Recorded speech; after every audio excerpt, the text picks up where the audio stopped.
can you say that I am mad? These events have enlightened me. I know of vile evils mortals could only dream of. I lived a fruitful life. I loved my dog and he loved me. Or so I believed.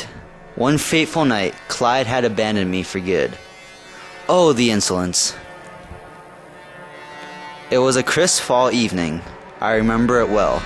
The wind shook the trees violently and left the ground shuddering beneath us. It was hunting season. Clyde silently trotted alongside me. Deep resolve filled my heart, for deer were scarce this season. Now this is when Clyde made his fateful decision. He violently wagged his tail, darting towards a fawn in the distance. Oh, you should have seen him, his beautiful golden coat gleaming in the sunshine. With composure, I shot my rifle at the fawn. Clyde's yelp burned my heart. It was a burn from which I have never recovered. His weight shook the earth, and death lingered over his body. He still had a pulse, the thump, the thump, the thump, but it was fading to an inevitable halt. My hands were blood-ridden. Nervous, yes, nervous, but I never lost my composure. I abandoned the cold body like it had abandoned me.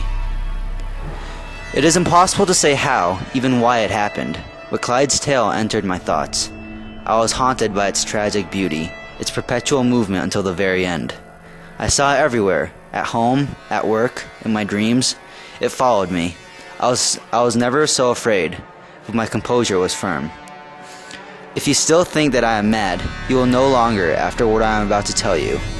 A black cat later crossed my path months after Clyde had left me. I gave her a home and fed her well.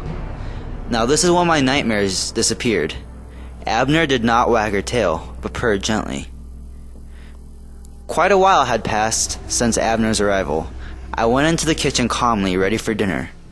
My wife had asked me to pour the soup, and I walked over to do so. All I ever wanted was a meal, but the soup was red. I peered over to Abner. She mocked my terror. She wagged her tail back and forth as if to say that I was a fool. This is when I made my fateful decision. I grabbed Abner and thrust her into the soup. My wife dared to question my actions. I smiled, for she had no idea of the evils I was protecting her from. I absorbed her anger and calmly left the room. She would come to her senses, I decided. But Abner was fouler than I had imagined. The days following, Abner taunted me from the underworld. She appeared everywhere I went, trying to drive me insane. But I was stronger than she had imagined, and I maintained my composure. For weeks my wife did not speak to me.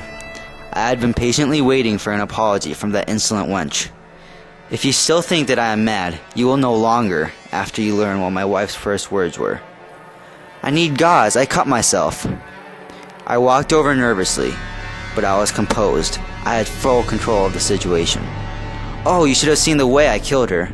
I took the knife from her hands and stabbed her cleanly in the neck. She did not struggle. So as you can see, I am not a madman, but a courageous one. I did not tolerate those vile evils, but confronted them with composure.